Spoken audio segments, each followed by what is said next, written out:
Hello, welcome back to our channel India Agriculture Academy. This is your mentor Naeem Mohammad. तो आज हम क्या discuss करने वाले हैं, एग्रोनॉमी की क्लास क्या 7।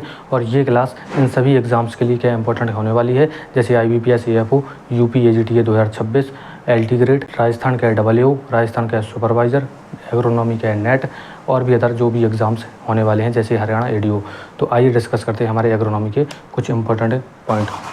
तो यहाँ पे आज हम क्या डिस्कस करने वाले हैं, क्या सीड रेट यानी कि क्या बीज दर, यानी कि जो धान की है इसमें क्या बीज दर कितनी होती है, अलग अलग जो क्या मेथड से हम क्या सीड सोइंग करते हैं तो कितनी होती है। तो सबसे पहले यहाँ पे क्या ब्रॉडकास्टिंग यानी कि छिड़काव विधि, जब हम क्या हाथों से ऐसे क्या छिड़क कर क्या बीज को बोते हैं तो उसे हम कहते हैं ब्रॉडकास्टिंग या छिड़काव विधि। उसमें कितनी होती है, तो 100 kg के प्रति हेक्टर यहाँ पे क्या सीड अपन को आवश्यकता होती है प्रति हेक्टर में। दूसरी यहाँ पे क्या ड्रिल, जो जिसे हम क्या डायरेक्ट क्या सीडेड या सीधी बुवाई भी जिसे हम क्या बोलते हैं, ड्रिल मशीन के द्वारा इसमें क्या बुवाई की जाती है, इसलिए हम क्या कहते हैं, ड्रिलिंग कहते हैं। जिसमें कितनी होती है, 60 kg का प्रति हेक्टर यहाँ पे अपने सीड की आवश्यकता पड़ती है। अगली यहाँ पे क्या है, हाइब्रिड का राइस यानी कि संकर धान में जो अपनी बीज दर होती है वो कितनी होती है, तो वो है 15 kg प्रति हेक्टर बीज की हमें आवश्यकता पड़ती है। अगला है यहाँ पे क्या, डेपोक नर्सरी, जो एक नर्सरी मेथड है, फिलीपींस से आया था 1966 में। और डेपोक विधि में कितनी होती है, तो 3 से 4 kg प्रति मीटर स्क्वायर, ये आपको याद रखना है प्रति मीटर स्क्वायर। लेकिन अगर आपसे पूछ ले प्रति हेक्टर में कितनी चाहिए होता है, तो 75 से 120 किलोग्राम सीड प्रति हेक्टर यहाँ पे क्या चाहिए होता है। अगर हम बात करते हैं यहाँ पे SRI मेथड या श्री विधि से हिंदी में कहते हैं, सिस्टम ऑफ राइस इंटेंसिफिकेशन, इसका क्या फुल फॉर्म होता है। इसमें 5 से 8 kg प्रति हेक्टर यहाँ पे बीज की आवश्यकता होती है। आगे हम बात करते हैं यहाँ पे क्या है, एरोबिक राइस सिस्टम यानी कि वायुवीय धान। वायुवीय धान में कितनी 30 से 35 kg प्रति हेक्टर सीड की आवश्यकता होती है। अगला है यहाँ पे क्या है, ट्रांसप्लांटेड क्या बासमती राइस, यानी कि जो स्थानांतरित बासमती क्या राइस होती है, इसमें आपका कितनी सीड रेट की आवश्यकता पड़ती है, तो 35 से 40 kg इसमें भी आपका सीड रेट की आवश्यकता होती है। अगला है यहाँ पे क्या, ड्रम सीडर, ड्रम बोवाई जिसे हम कहते हैं, इसमें 30 से 40 kg प्रति हेक्टर सीड रेट की आवश्यकता होती है। तो ये क्या है, इंपॉर्टेंट क्या सीड रेट है राइस की। इसके बाद हम क्या डिस्कस करेंगे राइस की स्पेसिंग के बारे में। तो राइस की जो स्पेसिंग जिसे हम क्या अंतरण कहते हैं, यानी कि क्या जो आपको क्या कतार से कतार और पौधे से पौधे की दूरी जो होती है उसे हम क्या बोलते हैं, अंतरण बोलते हैं। और कितना होता है, तो 20 × 10 सेंटीमीटर, यानी कि 20 सेंटीमीटर यहाँ पे क्या होती है आपका रॉ की डिस्टेंस होती है, और 10 सेंटीमीटर यहाँ पे क्या होती है आपका प्लांट से बीज की डिस्टेंस होती है। ठीक है, कहीं कहीं आपको क्या 20 × 20 सेंटीमीटर भी देखने को मिल सकता है, लेकिन ये एक ऑथेंटिक सोर्स है। और यहाँ जो मैं बता रहा हूँ जो 20 × 10 है, तो ये बहुत सारी है बुक्स में यही दिया गया है। अगला यहाँ पे क्या है, सीडलिंग प्रति हिल्स, मतलब जैसे हमने नर्सरी लगाई तो नर्सरी से जो सीडलिंग हमें प्राप्त हुई, उस सीडलिंग को जब हम क्या मेन खेत में क्या प्लांटिंग करेंगे, तो हमें क्या प्रति माउंड जो हमारी क्या मेड़ होती है, प्रति माउंड जहाँ पे हमें क्या रोपाई करना है पौधे की, तो कितनी सीडलिंग हम क्या प्रति हिल्स में यहाँ पे क्या लगाएंगे, तो 2 से 3 सीडलिंग के प्रति हिल्स, 2 से 3 सीडलिंग के प्रति हिल्स। मान लो जैसे हमारी ये क्या है मेड़ है, ठीक है। अब हमने यहाँ पे क्या पौधा लगाना है, तो हम यहाँ पे लगभग 2 से 3 प्लांट्स एक साथ यहाँ पे क्या लगा देंगे, तो ये क्या कहलाएगा 2 से 3 सीडलिंग के प्रति हिल में। ठीक है, वहीं अगर हम बात करते हैं यहाँ पे क्या हाइब्रिड में, तो हाइब्रिड में 1 से क्या 2 सीडलिंग के प्रति हिल से यहाँ पे क्या लगाते हैं, किसमें, हाइब्रिड में, मतलब जो संकर धान होती है, तो वहाँ पर हम कितनी लगभग 1 से क्या 2 सीडलिंग ही लगाते हैं। अगर हम बात करते हैं यहाँ पे डेप्थ ऑफ द ट्रांसप्लांटिंग, यानी कि जब हम क्या ट्रांसप्लांटिंग करते हैं नर्सरी के मेन फील्ड में, तो वहाँ पे लगभग 2 से 4 सेंटीमीटर यहाँ पे क्या डेप्थ रखते हैं, यानी कि गहराई रखते हैं। क्यों गहराई इतनी रखते हैं, क्योंकि अगर हम क्या गहरी बहुत ज़्यादा गहरी अगर हम बोलेंगे, यानी कि डीप प्लांटिंग कर देंगे, गहरी रोपाई कर देंगे, तो लेस टिलर के प्रोडक्शन, यानी कि जो कल्ले निकलते हैं वो बहुत ही क्या कम निकलेंगे, यानी कि लेस टिलर का प्रोडक्शन। और अगर हम क्या सैलो कर देंगे, यानी कि उथली जुताई कर देंगे, तो हमारा जो क्या है सीडलिंग है उसका क्या पुअर इस्टेब्लिशमेंट यहाँ पे क्या देखने को मिलेगा, यानी कि जो हमारी क्या सीडलिंग है वो प्रॉपर तरीके से यहाँ पे क्या इस्टेब्लिशमेंट क्या नहीं हो पाएगी। इसलिए हमें एक क्या करना है, एक प्रॉपर क्या डेप्थ क्या मेंटेन करके क्या चलना होता है यहाँ पे। ठीक है, जैसे कि यहाँ पे मैंने क्या लिखा भी है यहाँ पे कि पूरा सीडलिंग इस्टेब्लिशमेंट होता है अगर हम क्या करते हैं, उथली रोपाई करते हैं, यानी कि सेलो प्लांटिंग क्या करते हैं। अगला यहाँ पे क्या होता है कि नर्सरी क्या टेक्निक, राइस की जब हम क्या खेती करते हैं यानी कि कल्टीवेशन करते हैं, तो यहाँ पे कुछ क्या नर्सरी की क्या तकनीकियाँ होती हैं। जैसे कि नर्सरी के लिए सबसे इंपॉर्टेंट पहले होता है कि नर्सरी का एरिया कितना होना चाहिए, तो 1000 मीटर स्क्वायर यहाँ पे एरिया होना चाहिए। अगर हेक्टर में पूछ ले तो 0.1 हेक्टर, 10 हेक्टर यहाँ पे क्या हेक्टर में होना चाहिए, या हम कह सकते हैं 10% of the man field. 10% of the man field का मतलब ये है कि अगर हमारे पास क्या 10 हेक्टर का खेत है तो उसका 10% एरिया में हमें क्या लगाना है, नर्सरी लगाना है। यानी कि 10 हेक्टर अगर खेत है तो उसके 1 हेक्टर खेत में हमें क्या धान की क्या लगाना है, नर्सरी लगाना है।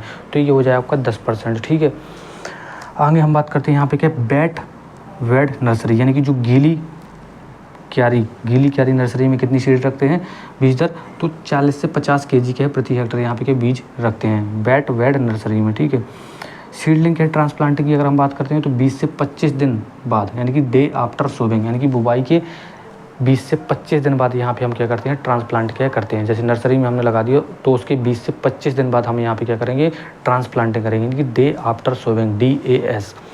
अगर हम बात करते हैं यहाँ पे क्या ट्रांसप्लांटिंग ऑफ क्या राइस, तो राइस में जो ट्रांसप्लांटिंग क्या कब की जाती है, तो जब जो सीडलिंग हमने क्या नर्सरी में लगाई है उसमें अगर 3 से क्या 4 पत्तियाँ, 3 से 4 लीफ स्टेज अगर दिखाई देने लगी तो उस स्टेज में हम क्या करते हैं, यहाँ पे क्या ट्रांसप्लांटिंग कर देते हैं मैन फील्ड में, यानी कि मुख्य खेत में कर देते हैं।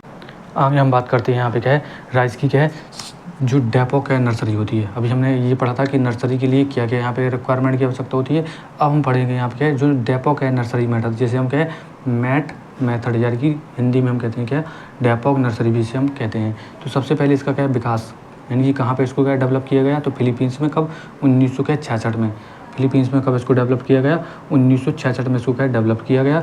आगे हम बात करते हैं इंडिया में इसको क्या सबसे पहले क्या है कहाँ पे अडॉप्ट किया गया, तो जो डेपोक मेथड है राइस की सीडलिंग नर्सरी का, इसको इंडिया में सबसे पहले आंध्र प्रदेश के जो क्या फार्मर थे उनके द्वारा इसको क्या अडॉप्ट किया गया, मतलब सबसे पहले उनके द्वारा इसको क्या अपनाया गया।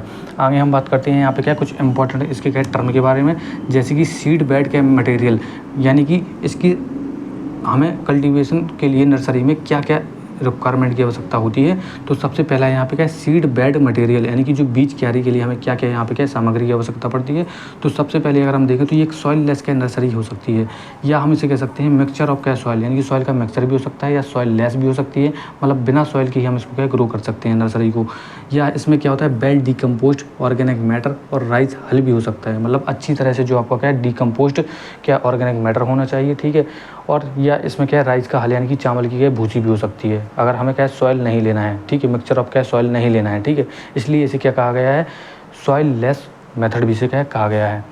इसमें क्या होता है सॉइल लेस क्यों कहा गया है, क्योंकि इसमें क्या बनाना लीफ का यहाँ पे क्या इस्तेमाल किया जाता है, प्लास्टिक सीड्स का यहाँ पे इस्तेमाल किया जाता है, और जो सीमेंटेड क्या फ्लोर होते हैं वहाँ भी इसको क्या ग्रो किया जाता है। ठीक है, अगला इंपॉर्टेंट पॉइंट इसका क्या है याद रखने वाला, स्थानांतरित समय, यानी कि जो ट्रांसप्लांटिंग टाइम क्या होता है इसका, यानी कि नर्सरी से जो मुख्य खेत में जब हम इसको क्या रोपते हैं तो 11 से 14 दिन बाद, यानी कि डे आफ्टर सोविंग, नर्सरी में 11 से 14 दिन के बाद सोविंग के इसको हम क्या मैन फील्ड में क्या ग्रो करते हैं 11 से 14 दिन बाद। अगर हम बात करते हैं यहाँ पे रिक्वायर्ड एरिया कितना, यहाँ पे क्या आवश्यक क्षेत्रफल की आवश्यकता होती है, तो नर्सरी में जब हम इसको क्या लगाते हैं तो 25 से 30 मीटर स्क्वायर प्रति हेक्टर यहाँ पे जो एरिया आवश्यक होता है, मतलब इतना 25 से 30 मीटर स्क्वायर। अगर 1 हेक्टर में हमें क्या राइस की क्या कल्टीवेशन करना है तो 25 से 30 मीटर स्क्वायर हमें एरिया में क्या नर्सरी उसकी क्या लगानी होगी। अगर हम बात करते हैं यहाँ पे क्या है सीड क्वांटिटी, यानी कि बीज की मात्रा कितनी यहाँ पे आवश्यकता होती है नर्सरी में, तो 3 से 4 kg प्रति मीटर स्क्वायर। अगर मीटर स्क्वायर के हिसाब से हम इसको लगा रहे हैं तो 3 से 4 kg, और वहीं अगर हम हेक्टर के हिसाब से इसको क्या लगा रहे हैं तो 75 से 100 kg यहाँ पे क्या जो बीज है वो हमें क्या चाहिए होगा प्रति हेक्टर। कभी कभी इसमें क्या होता है नर्सरी में हम यूज़ कर देते हैं कैसा प्री जर्मिनेटेड सीड भी हम इसमें क्या इस्तेमाल कर लेते हैं नर्सरी में, ताकि ये क्या है जल्दी क्या है ट्रांसप्लांटिंग के लिए क्या है रेडी हो जाए। आगे हम बात करते हैं यहाँ पे क्या है राइस की जो एक और विधि होती है नर्सरी की, जिसे हम कहते हैं SRI, यानी कि सिस्टम ऑफ क्या राइस इंटेंसिफिकेशन, या हम इसे श्री पद्धति या श्री विधि भी क्या है बोलते हैं। इसका विकास कहाँ से हुआ, जैसे हमने इसके पहले क्या पढ़ा डेपोक मेथड, जिसका विकास कहाँ से फिलीपींस से हुआ था 1966 में, और सबसे पहले भारत में अडॉप्ट किया गया था आंध्र प्रदेश के क्या फार्मर के द्वारा। इसी प्रकार से जो ये है इसका जो क्या डेवलप्ड कहाँ से हुआ है, तो मेडागास्कर अफ्रीका से हुआ है। और किसने इसका क्या डेवलपमेंट किया है, तो हेनरी डी लोलेने, ये एक साइंटिस्ट थे मेडागास्कर अफ्रीका के, उनके द्वारा इसका क्या डेवलपमेंट किया गया कब 1983 में मेडागास्कर अफ्रीका में। ठीक है, इंडिया में इसको क्या अडॉप्ट कब किया गया, तो तमिलनाडु में 2000 से 2003 के बीच में, जो तमिलनाडु के फार्मर थे जिसे हम क्या अर्ली एडॉप्टर भी कहते हैं, मतलब जो नई तकनीक को सबसे पहले अपनाते हैं उन्हें हम क्या कहते हैं अर्ली एडॉप्टर कहते हैं। इसके बाद है आपका क्या स्क्वायर प्लांटिंग स्पेसिंग, मतलब जो SRI में जो स्क्वायर प्लांटिंग यानी कि वर्गाकार वर्गाकार जो रोपाई अंतरण होता है वो 25x25 सेंटीमीटर होता है। मतलब यहाँ पे जो रो टू रो और प्लांट टू प्लांट जो डिस्टेंस होती है वो कितनी होती है, 25x25 होती है। ट्रांसप्लांटिंग टाइम, स्थानांतरित समय की अगर हम बात करते हैं तो इसमें कितना होता है, 8 से 10 दिन बाद बुआई के, डे आफ्टर सोविंग, ठीक है। और या हम कह सकते हैं यहाँ पे 2 लीफ स्टेज में। रिक्वायर एरिया यानी कि आवश्यक जो क्षेत्रफल होता है, इसमें कितना क्षेत्रफल हमें चाहिए होता है। अगर हमें 1 हेक्टर में यहाँ पे राइस का कल्टीवेशन करना है तो हमें 100 मीटर स्क्वायर एरिया में नर्सरी लगानी होगी। किस पद्धति से, श्री पद्धति से। सीड रेट की अगर हम बात करें यहाँ पे बीज दर कितना चाहिए होता है तो 5 से 8 केजी प्रति हेक्टर, या हम कह सकते हैं 5 किलोग्राम का सीड। प्रॉपर कहीं कहीं बुक्स में यहाँ पे देखने को मिलता है कि 5 केजी यहाँ पे क्या सीड रेट लिखी है, लेकिन इसकी जो रेंज होती है वो 5 से क्या 8 केजी प्रति हेक्टर यहाँ पे क्या सीड चाहिए होता है, ठीक है। अगर हम बात करते हैं इसकी ज़रूरत क्या पड़ी, क्या इसके क्या बेनिफिट हैं, इसके क्या लाभ क्या हैं, तो इसमें सबसे बड़ा लाभ होता है कि 20 से 80% यहाँ पे क्या मोर ईल्ड देखने को मिलती है कंपेयर टू क्या कन्वेंशनल मेथड। जो हमारे क्या कन्वेंशनल मेथड है, जैसे आपका छिड़काव विधि हो गया या और भी मेथड है, तो उनकी कंपैरिजन जो कन्वेंशनल मेथड है हमारा, उनकी कंपैरिजन यहाँ पे हमें कितनी लगभग है 20 से लेकर के 80% तक ज़्यादा उपज क्या देखने को मिलती है। और क्या इसमें देखने को मिलता है, तो इसमें हमें देखने को मिलता है कि जो एवरेज यील्ड होती है लगभग क्या 6 से 60 टन क्या ज़्यादा होती है। जो कन्वेंशनल मेथड में कितनी होती है, 2 से 3 टन क्या प्रति हेक्टर होती है, ठीक है। तो ये यहाँ पे यील्ड में क्या ग्रोथ यहाँ पे क्या देखने को मिल रही है।